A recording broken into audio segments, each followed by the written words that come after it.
महाराजगंज से, जहां पर बाप बेटी के रिश्ते को शर्मसार करने वाली खबर सामने आई है। कलयुगी पिता ने अपनी बेटी के साथ किया दुष्कर्म, साथ ही मुंह खोलने पर गड़ासे से काट देने की दी धमकी। महाराजगंज जनपद के सादर कोतवाली थाना क्षेत्र में एक दरिंदे ने बाप बेटी के रिश्ते को तार तार कर दिया।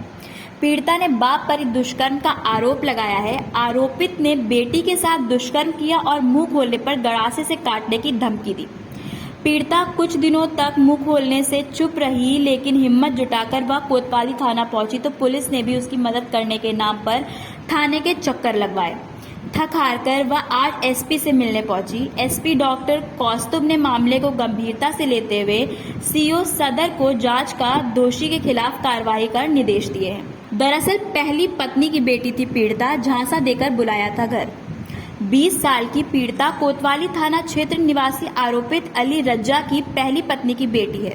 आरोपित ने दूसरी शादी कर ली है। इसके बाद पहली पत्नी और उसकी बेटी नैनीताल अपने भाई के पास चली गई थी। नैनीताल में ही रहने लगी थी। 6 माह पूर्व पीड़िता और उसकी मां ठीठू बारी स्थित मौसी घर आई। मौसी घर आने के बाद लड़की अपने पिता से मिलने की जिद करने लगी। उसने मिलने के लिए गांव पहुंची। आरोप है कि पिता उसे घर पे ही रात रुकने की बात कहने लगे।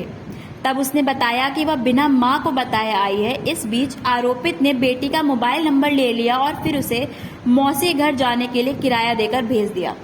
इस बीच दोनों एक दूसरे से मोबाइल पर बातचीत करने लगे। 4 जुलाई को आरोपित पिता ने पीड़िता को फोन किया और बोला कि मां को बताकर घर आ जाओ।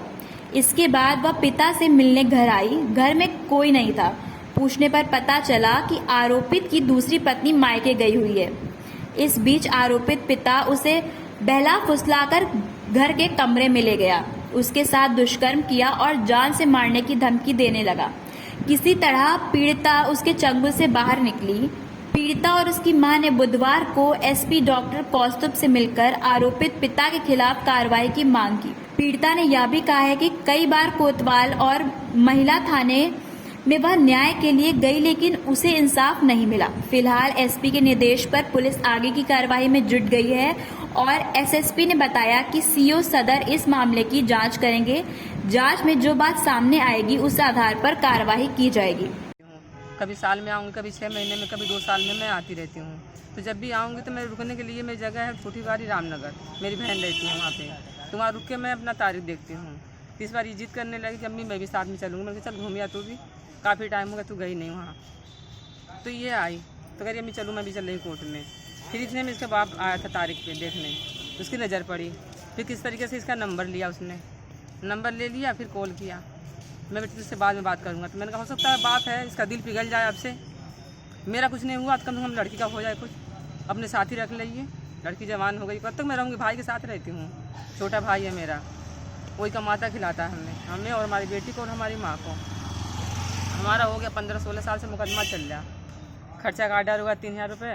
ना तलाक देता है, ना घर में रहने देता है। जब भी जाऊँगी तो मारना है, गाली गलौज, कभी क्या कुछ न कुछ कांड। बेटी के साथ आपके क्या हुआ? तो बेटी के साथ मेरे ये हुआ, जब मैं तारीख देख के चली गई तो इससे कॉल करा कि घर नहीं आओगी घूमने। तो इसने मुझसे पूछा कि मैं अम्मी जाऊँ, अब्बू फ़ोन कर रहे हैं। तो मैंने कहा घर तेरा बाप है, मैं मना नहीं कर सकती, तू जा सकती है शौक से। तो ये गई मेरी लड़की। और वहाँ जाने के बाद इसके साथ जो घटना हुआ, इसने फ़ोन करा अपने मासी को। तो उन्होंने फ़ोन करा मैं एक पड़ोसी के मोबाइल पे कि ऐसा घटना हुआ, वो थी नहीं घर पे। क्या घटना हुआ? अब क्या बताऊँ मैं, गलत करा उसने। बस कह रहा तुझे मैं बेटी मान रही। अलीसा ने कहा अब्बू तुम ऐसा क्यों कर रहे हो मेरे साथ? आपने तो बुलाया था कि मेरे साथ रखूँगा मैं, तो मेरी बेटी है। कह रहा हट मादर चो, तेरी माँ भी रंडी तू भी रंडी। मैं तुझे कभी बेटी माना ही नहीं। मैंने बेटी माना तो मैं तुझे अपने साथ नहीं रखता, तुझे खर्चा नहीं तुझे देता। जैसे तेरी माँ रंडी से तू भी रंडी, दोनों का धंधा करती हो, कमाती हो, खाती हो, तुम इससे जीती हो। क्या नाम है आपका? तरन्नुम।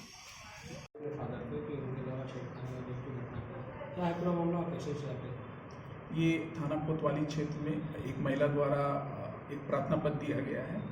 उसमें उसने अपने पिता पर रेप का मुकदमा पंजीकृत करने के लिए एक प्रार्थना पत्र दिया है। इस संबंध में जो सीओ कोतवाली हैं, सीओ सदर हैं, उनको ये जांच सौंपी गई है और ये बताया गया है कि इसमें पूरे प्रकरण की जांच कर ले और इस जांच के बाद जो भी इसमें पक्ष निकल के आएगा उसके आधार पर फिर कार्रवाई की जाएगी। अव्यांश समाचार के लिए ब्यूरो रिपोर्ट महाराजगंज।